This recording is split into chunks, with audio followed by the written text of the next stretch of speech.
దేవునికి స్తోత్రం. దేవాది దేవుని నామమునకు మహిమ ఘనత స్తుతియు కలుగునుగాక. వాక్యమును యాకోబుకు తెలియచేసిన వాడని, వాక్యమును యాకోబుకు తెలియచేసిన వాడని, ఏ జనముకి లాగునా చేసియుండాలేడని, దేవునికి స్తోత్రము గానము చేయుటయే మంచిది.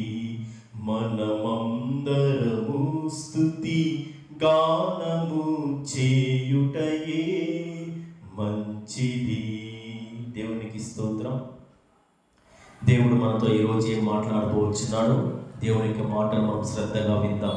ఎందుకనగా నీ వాక్యమే నా పాదములకు దీపమును, నా త్రోవలకు వెలుగై ఉన్నదనే మాట వాక్యంలో వ్రాయబడి, విరివిగా ఎక్కువగా తరచుగా వాక్యం వినేవారు విశ్వాస జీవితంలో రోజు రోజుకి వాళ్ళు బలపడుతూ ఉంటారు. ముఖ్యంగా ప్రతి క్రైస్తవునికి ఉండవలసిన ముఖ్యమైన లక్షణాలు, ముఖ్యమైన ప్రతి క్రైస్తవుడు కలిగి ఉండాల్సిన ఆయుధాలు, ముఖ్యంగా ప్రార్థన, దేవునికి మనము మనఃపూర్వకంగా ప్రార్థన చేయడం, భక్తితో మనము వాక్యం చదువుకోవడము, శ్రద్ధగా వాక్యం చదువుకోవడం, పరిశీలించి వాక్యం చదువుకోవడం, మరియు అతి ముఖ్యంగా దేవుని యందు మనము బలమైన విశ్వాసం కలిగి జీవించడము దేవునికి మన యందు ఇష్టమైన లక్షణాలుగా కలిగి ఉంటున్నాం మనం. అటువంటి వాటిలో ప్రార్థన మరీ ముఖ్యమైనదండి.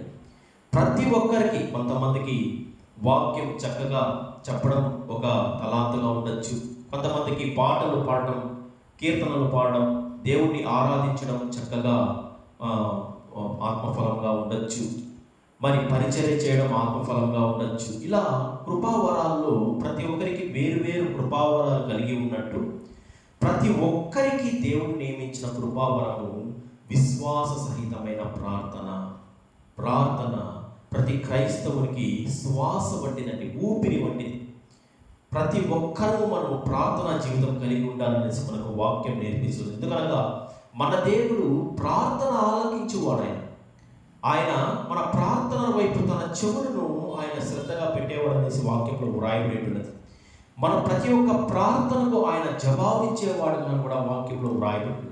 అటువంటిది అతి ప్రాముఖ్యమైన ప్రార్థన జీవితము ప్రతి క్రైస్తవుడు కలిగి జీవించాలనేసి మన యొక్క విశ్వాసం కావచ్చు, మన యొక్క వాక్యం కావచ్చు, గ్రంథం కావచ్చు మనకు నేర్పిస్తున్నది.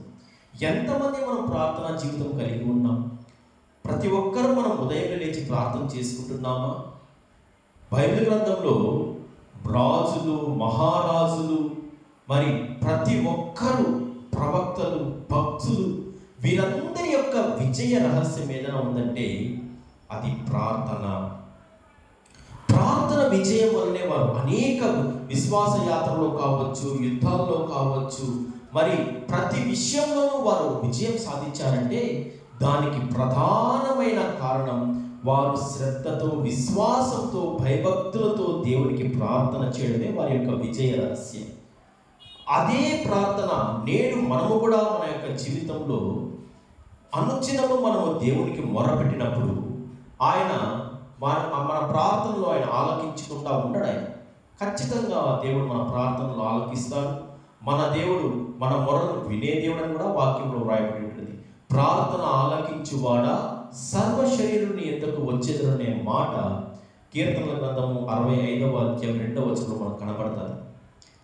దావీదు గారు కావచ్చు, అబ్రహాం గారు కావచ్చు, సొలొమోను గారు కావచ్చు, ఎజ్రా గారు కావచ్చు, ఇర్మియా, యెషయా, అపోస్తులు, ప్రతి ఒక్కరు, యేసయ్య కూడా ఆయన 33 సంవత్సరాల జీవిత కాలంలో ఆయన ప్రతిరోజు ప్రార్థన చేసేవాడు, ఏకాంతంగా ప్రార్థన చేసేవాడు.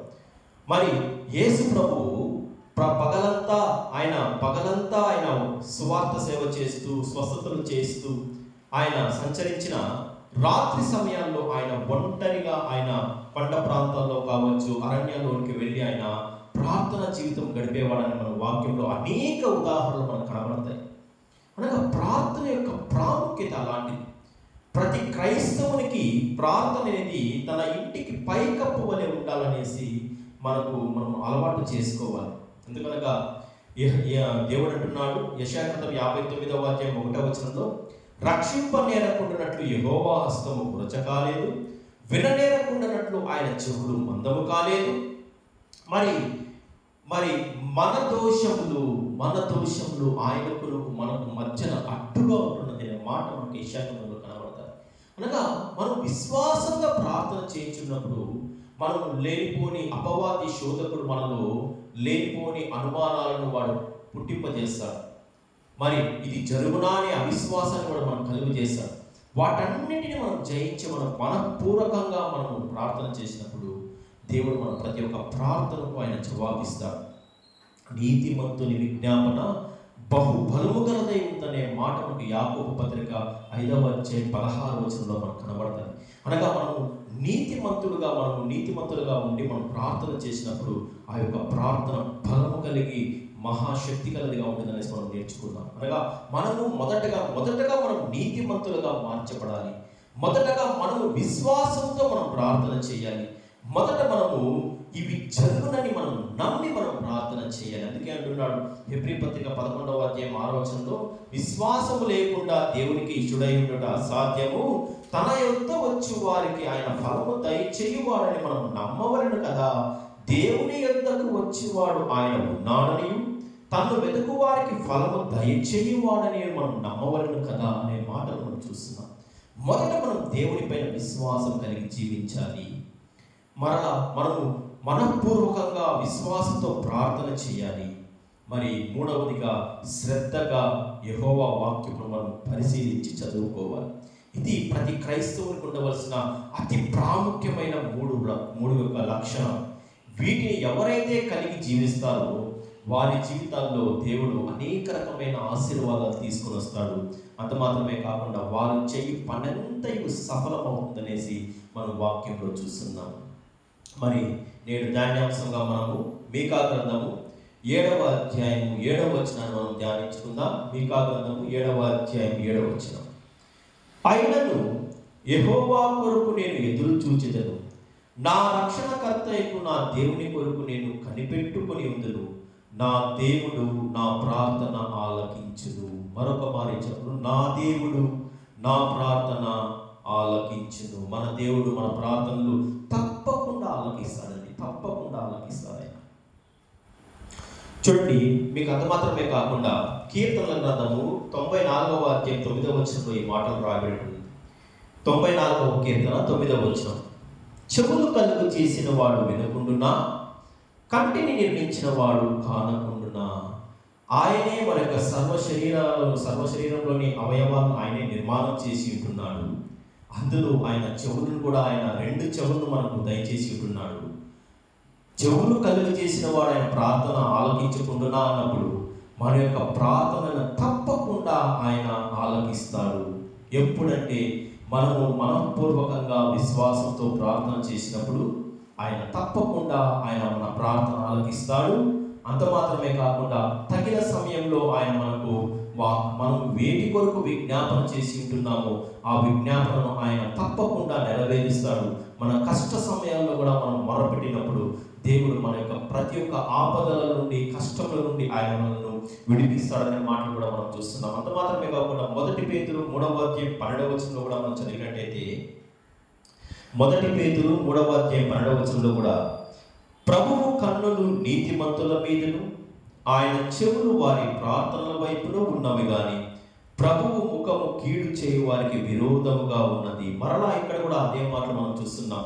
ఆయన యొక్క చూపులు, ఆయన యొక్క దృష్టి నీతిమంతుల మీదను, ఆయన యొక్క చెవులు వారి ప్రార్థనల వైపు నిలుచుచున్నవి అనే మాట మన బైబిల్ గ్రంథంలో పదే పదే మనకు కనపడుతుంది.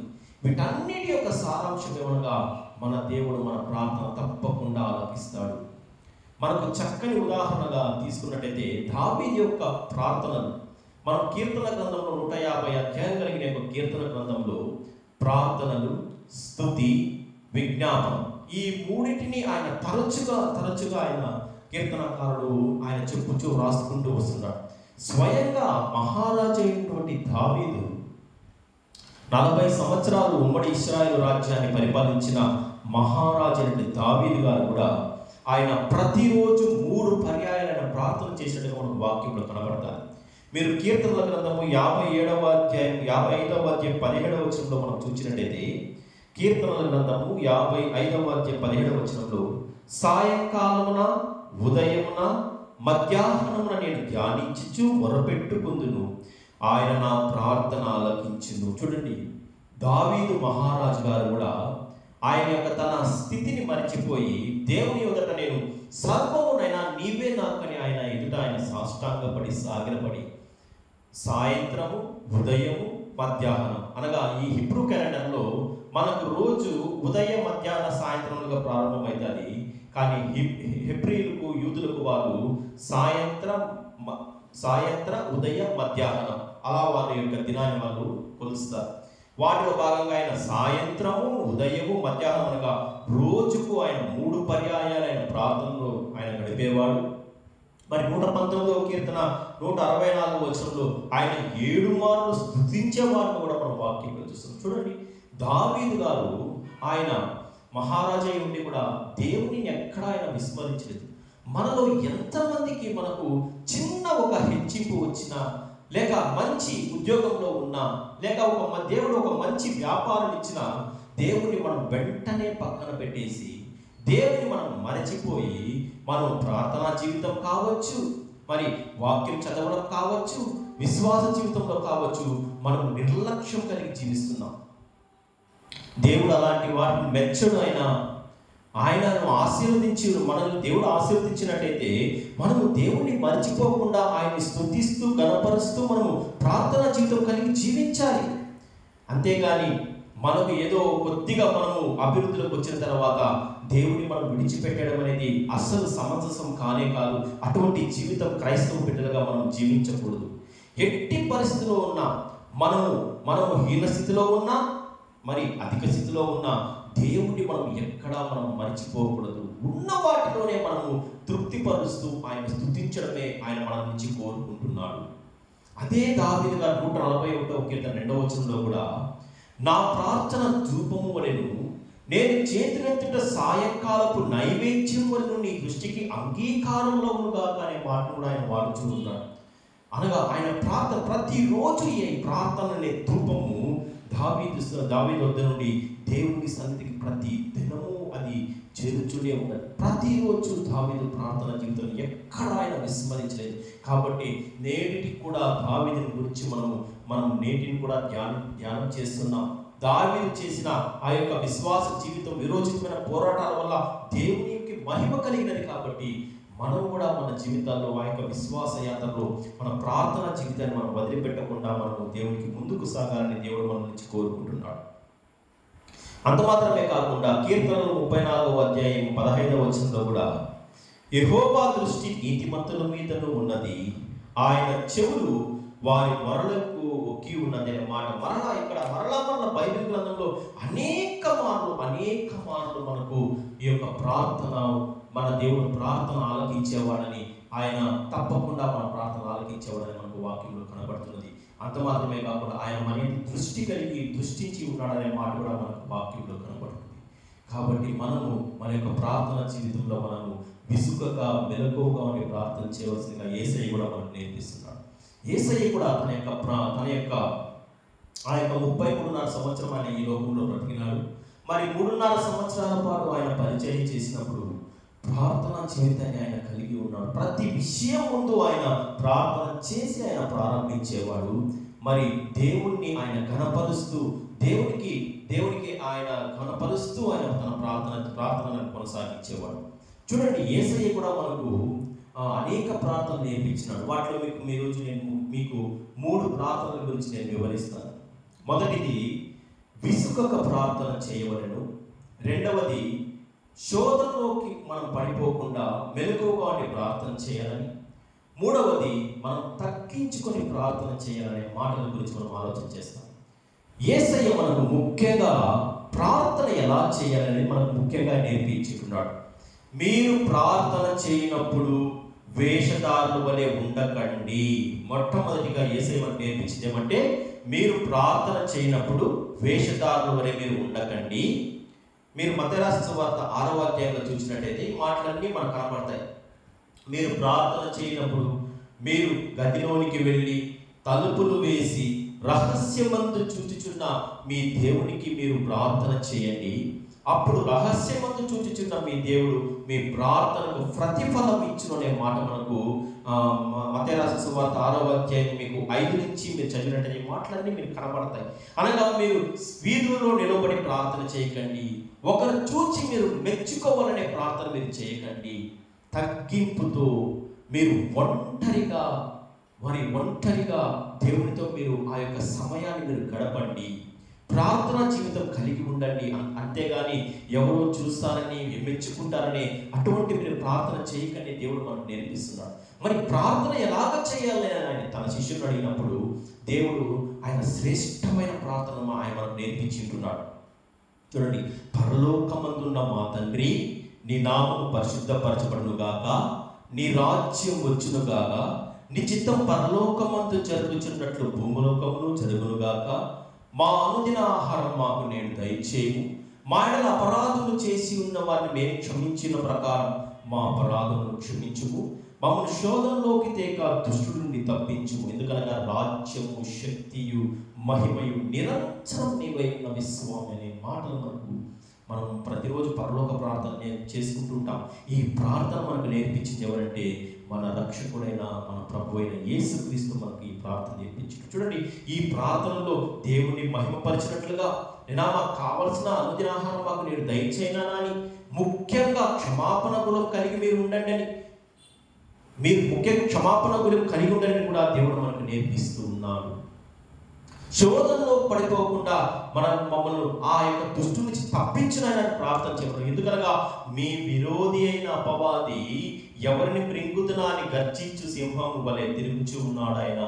వాడు తిరుగుతూ ఉన్నాడు.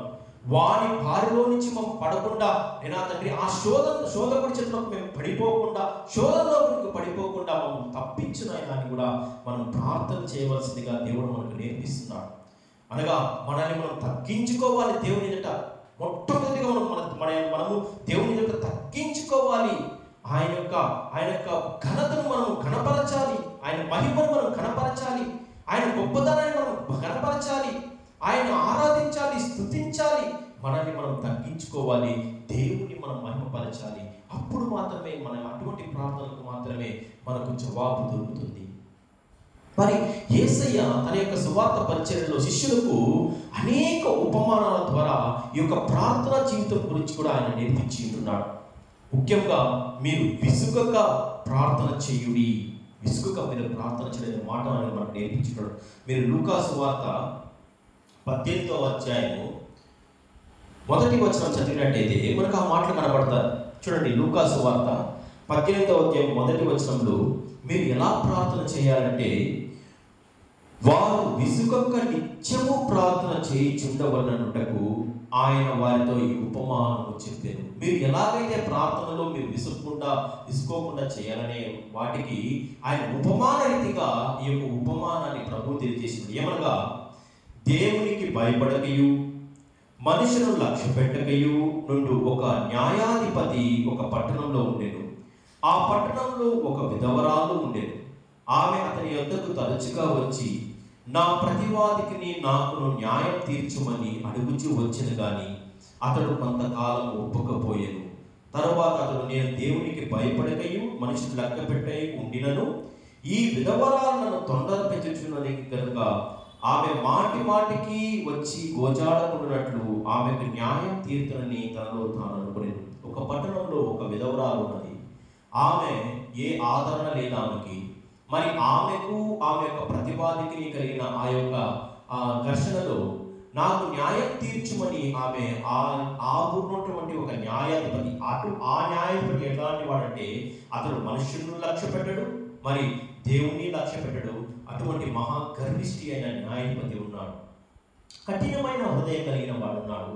ఆయన కొంతకాలం ఈ యొక్క న్యాయం తీర్చకుండా ఆయన దాటవేస్తూ వచ్చినా కానీ ఈమె ఎక్కడ పట్టు వదలకుండా, విసుక్కోకుండా, నిరాశ చెందకుండా ఆమె వెళ్ళి తరచుగా నాకు న్యాయం తీర్చమని ఆ యొక్క న్యాయాధిపతి వద్దకు వెళ్ళినప్పుడు ఆ న్యాయాధిపతి తనలో తాను ఏమనుకుంటాడంటే, మరలా ఈమె నా యొద్దకు రాకుండా ఈమెకు న్యాయం తీర్చడనేసి ఆయన అనుకున్నాడంట.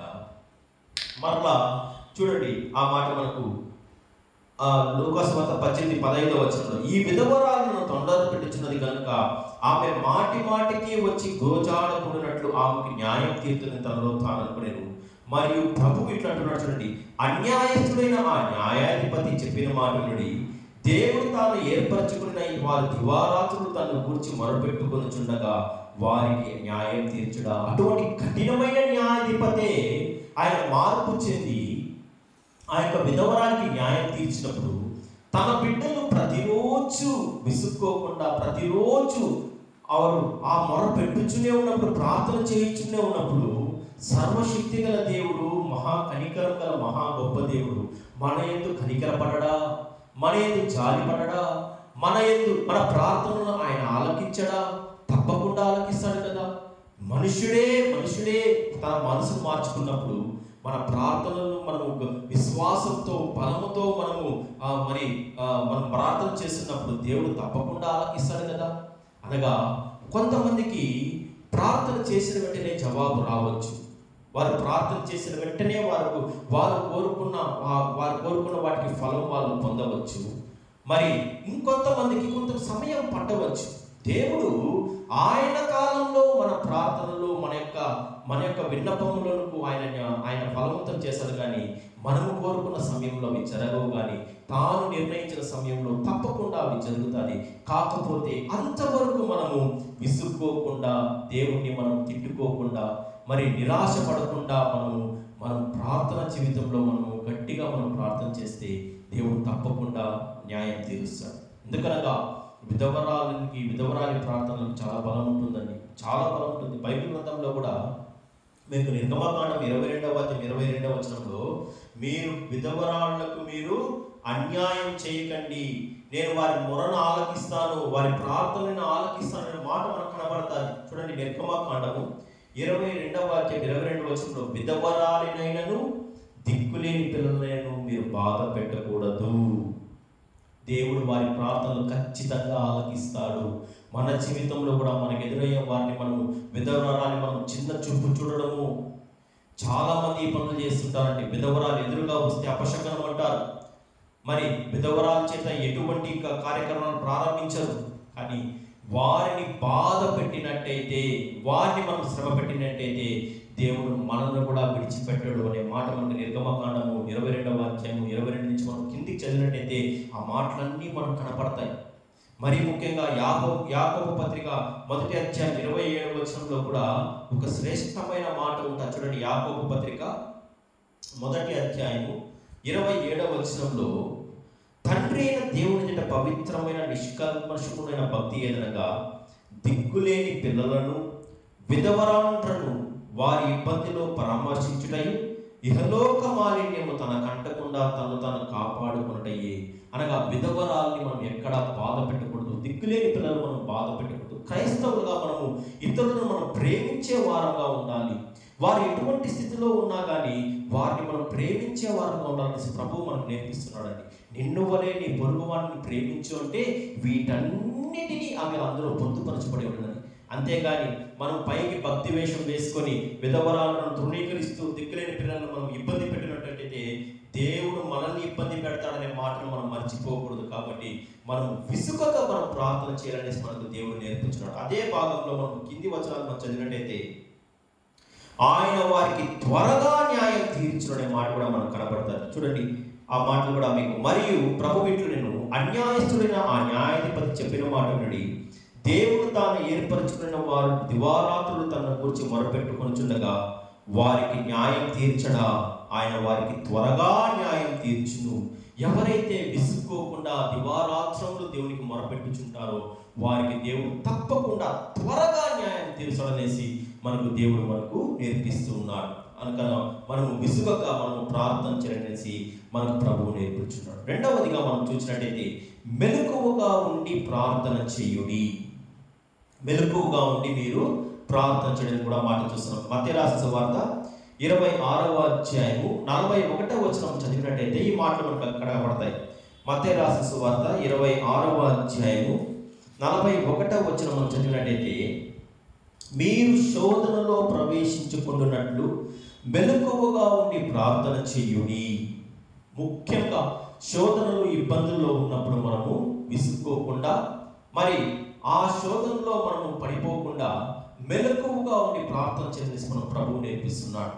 ఇక్కడ జరిగిన సందర్భం ఏమంటే, యేసయ్య తాను అప్పగింపబడే రాత్రి, అనగా అప్పగింపబడిన రాత్రి, ఆ రోజు ఆయన ఆ యొక్క మేడగదిలో శిష్యులందరికీ ఆయన వారికి ప్రభురాత్రి సంస్కారాల భోజనం, ఆ యొక్క ఆరాధన ఆయన జరిపించి తన శరీరమును ఆ అప్పముగా సాదృశ్యంగాను, మరి తన రక్తము తన రక్తములకు సాదృశ్యంగాను వివరించి ప్రభు వారికి ఆ యొక్క లాస్ట్ సప్పర్ను వారికి ఇచ్చిన తర్వాత ఆయన కెరీతు వాత తాగి ఆ యొక్క గెత్సేమనే తోటలో ఆయన ప్రవేశించి ఆయన ప్రార్థన చేసుకోవడానికి వెళ్తున్నప్పుడు తన ముగ్గురు శిష్యులను ఆయన వెంట పెట్టుకుని వెళ్ళాడు. పేతురు, అక్కడ జెబెదయి కుమారుడు అనే మాట కనబడుతుంది మనకు. ఈ జెబెదయి కుమారులు ఎవరంటే యాకోబు మరియు యోహాను. వీరు జెబెదయి కుమారులు, అనగా పేతురు, యాకోబు, యోహాను ఆయన వెంట పెట్టుకొని ఆయన ప్రార్థన చేసుకోవడానికి గెత్సేమనే తోటలోనికి వచ్చినప్పుడు యేసయ్య దుఃఖపడుటకును చింతాకారుడును మొదలుపెట్టాడనే మాట మనం చూస్తున్నాం. మరణమగునంతగా ఆయన నా ప్రాణం బహు దుఃఖంలో మునిగి ఉన్నది అని, మీరు ఇక్కడ నిలిచి ఉండి మీరు మెలకువగా ప్రార్థన చేయండి, నేను వెళ్ళి ఆయన రాతి వేతంత దూరమునకు వెళ్ళి ప్రభువు ఆయన ఒంటరిగా ఆయన బహుభారంతో ఆయన ప్రార్థన చేస్తున్నాడు.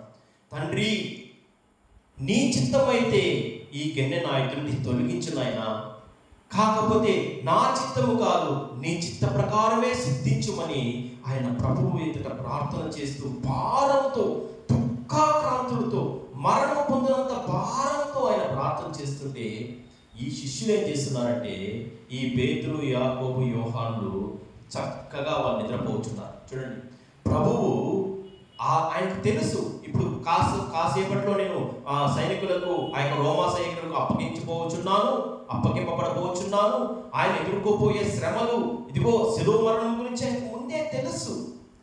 మరి అందుకోసమే యేసయ్య లోకంలోనికే వచ్చి ఉంటున్నాడు. మరి అయినా కానీ ఆయన దుఃఖపడుచు భారంతో ఆయన ప్రార్థన చేస్తున్నాడు.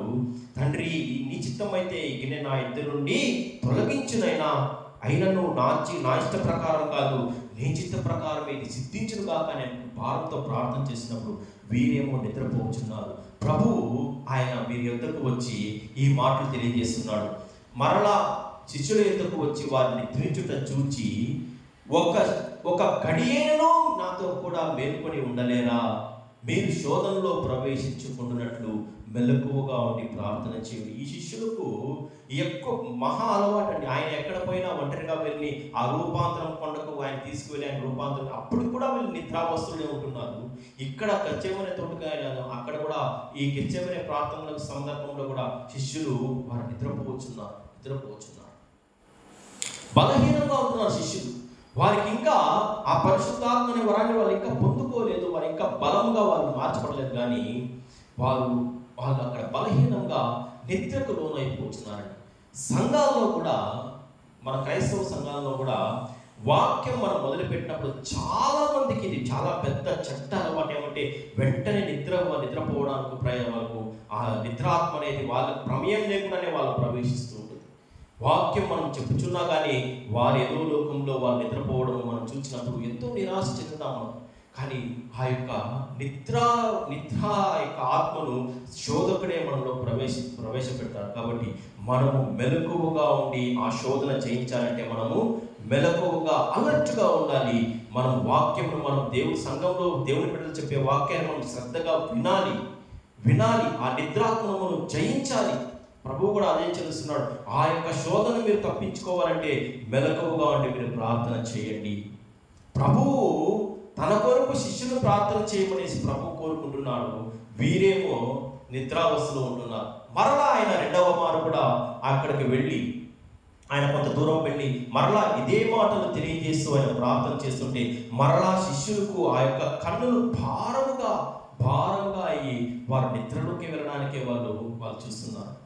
మరి మూడవ వారు కూడా ప్రభువు అలాగే ప్రార్థన చేసి వచ్చినప్పుడు ప్రభువు అంటున్నాడు, చూడండి మత్తయి రాసిన సువార్త 26:45 అప్పుడు ఆయన తన శిష్యుల ఎదుకు వచ్చి, ఇక నిద్రపోయి అలసట తీర్చుకునుడి, ఇదిగో ఆ గడియ వచ్చి ఉన్నది, మనుష్య కుమారుడు పాపుల చేతికి అప్పగించబోచున్నాడు. అది వరకు కూడా వాళ్ళకి అర్థం కాలేదు. మనుష్య కుమారుడు ప్రభు అయిన యేసుక్రీస్తు ఆ యొక్క వారి సైనికులకు అప్పగింపబడబోచున్నాడు. మరుసటి రోజు ఆ రాత్రంతా ఆయన మహాశ్రమలు అనుభవించిపోతున్నాడు. మరుసటి రోజు ఆయన గొల్గొతా కొండపైన మనందరి పాపముల కొరకు ఆయన మరణించబోచున్నాడనే విషయం వారికి అప్పటికే అర్థం కాదు. ప్రభు తన పరిచయంలో అనేక మార్లు ఈ సంగతి వారికి జ్ఞాపకం చేసినా కానీ, వారికి ఆయన తెలియజేసినా కానీ వారు అక్కడ నిద్రావస్థలోనే ఉంటున్నారు. మనము కూడా మన యొక్క ప్రభు విషయంలో మనం నిద్రావస్థలో ఉంటున్నామా? దయచేసి మనం కూడా మేలుకుందాం. ప్రభు యొక్క శ్రమలను మనం గుర్తిద్దాం. ఆయన యొక్క శ్రమ మరణాన్ని మనము ధ్యానిద్దాం. ఆయన త్యాగాన్ని మనం గుర్తు చేసుకుందాం. మరి విసుకోకుండా మెలకువగా ఉండి శోధనలోకి ప్రవేశించుకున్నట్లు మనము మెలకువతో మనం ప్రార్థన చేయాలనేసి ప్రభువు మనకు నేర్పిస్తున్నాడు. చూడండి, మీకు అంత మాత్రమే కాకుండా మత్తయి రాసిన సువార్త 26వ అధ్యాయము 22వ అధ్యాయము మత్తయి రాసిన సువార్త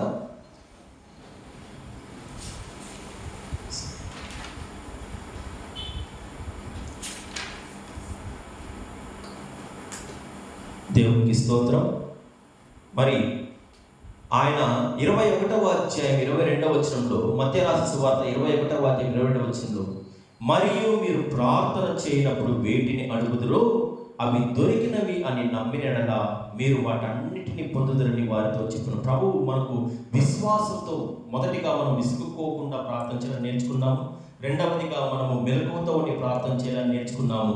మూడవదిగా మనం విశ్వాసంతో ప్రార్థన చేయాలని కూడా ప్రభువు నేర్పిస్తున్నాడు. చూడండి, మరియు మీరు ప్రార్థన చేయనప్పుడు వేటిని అడుగుదరో అవి దొరికినవని మీరు నమ్మినలా అవి వాటన్నిటిని పొందుదరని నీతో ఆయన వారితో చెప్పినట్టుగా మన వాక్యం అనగా మనం ప్రార్థన చేయనప్పుడు ఇవి ఖచ్చితంగా మనకు జరుగుతుంది అని మనం నమ్మి చేయాలి. అపనమ్మకంతో మనం ప్రార్థన చేయకూడదు. మనం నమ్మాలి, దేవుడు మనకి ఒక కార్యం చేస్తామని విశ్వాసంతో మనం ఎప్పుడైతే ప్రార్థన చేస్తామో ఖచ్చితంగా ఆయన ఆ యొక్క విన్నపాన్ని ఆయన ఆలకించి ఆయన ఆ యొక్క విన్నపాన్ని మనకు ఆ యొక్క ప్రార్థన ఫలితాన్ని మనకు దయచేస్తాడు. తనకు మొరపెట్టు వారికి, తనకు నిజముగా మొరపెట్టు వారికి యెహోవా సమీపస్తుడనే మాట 145వ కీర్తన 18వ వచనంలో మనకు కనబడతారు. చివరిగా నేను మరొక ప్రార్థన నేను టూకీగా తెలియజేసి నేను ముగిస్తాను. ముఖ్యంగా మనం తగ్గించుకొని ప్రార్థన చేయాలి. మనల్ని మనం తగ్గించుకొని మనం ప్రార్థన చేయాలి. మనకు సుంకరి పరిచయం యొక్క ఆ యొక్క ఉపమానం మనకు అందరికీ తెలిసింది. లూకా రాసిన సువార్త 10వ అధ్యాయం 18వ అధ్యాయము 10వ వచనం మనం చదివినట్టయితే మనకు ఆ దేవుడు చెప్పిన ఆ శ్రేష్టమైన ఉపమానం మనకు అక్కడ కనపడతారు. ప్రార్థన చేయడానికి ఇద్దరు మనుషులు దేవాలయంలోకి వెళ్ళిరి. వారిలో ఒకడు పరిసయ్యుడు, ఒకడేమో సుంకరి. పరిసయ్యుడు నిలబడి, దేవా, నేను చోరులను, అన్యాయస్తులను, విచారులను, ఇతర మనుషుల వలెను ఈ సుంకరి వల్ల నేను ఉండనందుకు నీకు కృతజ్ఞతాస్తుతులు చెల్లించుచున్నాను. వారానికి 2 మార్లు ఉపవాసం చేయించు, నా సంపాదన అంతటిలో 10వ వంతు చెల్లించుచున్నాను తనలో తాను ప్రార్థించుచుండెను.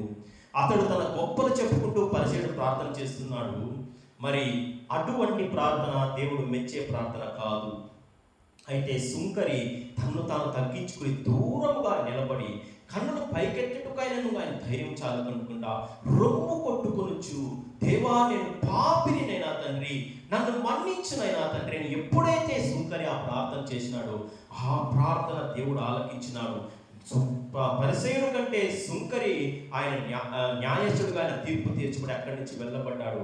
మరలా ప్రభువు చెప్పుచున్నాడు, తన్ను తాను హెచ్చించుకున్నవాడు తగ్గింపబడును, తన్ను తాను తగ్గించుకున్నవాడు హెచ్చింపబడును. అనగా ఎవరైతే తగ్గింపు స్వభావంతో దేవుని ఎదుట మన పాపములన్నిటినీ మనము పరిపూర్ణంగా ఒప్పుకొని ఎప్పుడైతే మనం ప్రార్థన చేస్తామో ఆ ప్రార్థనను దేవుడు ఆలకిస్తాడు.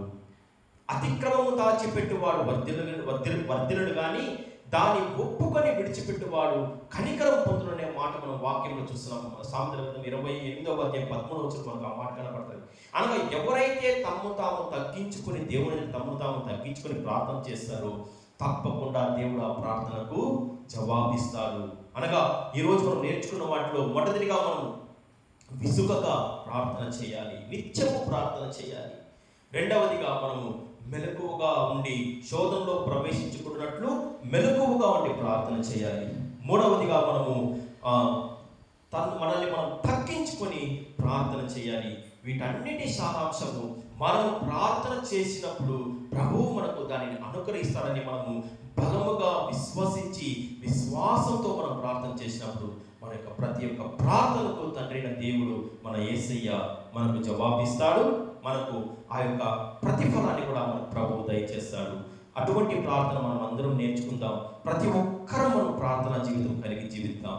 దేవునికి స్తోత్రం. ఈ కొద్ది మాటలు దేవుడు దీవించును గాక. ఆమేన్. Praise the lord.